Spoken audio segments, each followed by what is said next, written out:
कटा करती पितर वंशी दुराचारी पुत्र जन्मला.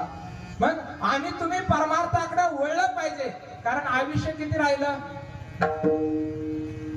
बोटावर मोजण्यासारखं. पहिलं 100 होता, आता 60 वर. तरी माणसं सुधरायला आयुष्य कमी राहिलं. त्यामुळं आपण देवाचा आपण झालं पाहिजे. देव आपला झाला पाहिजे. देवाला काय आवडतं तर गळ्यामध्ये तुळशीची माळ,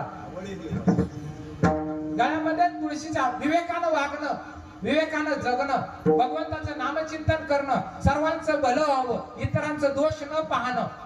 निंदा जर तिथं चालत असेल किंवा टिंगल टावाळी चालत असेल तिथनं बाजूला व्हा. का? कारण ती दृष्ट दुराचारी व्यक्तींचं जर आपण ऐकलं तर आपण गाढव होईल. मी म्हणत नाही तुकोबाराय सांगतात, कान पसरवणी ऐके गजे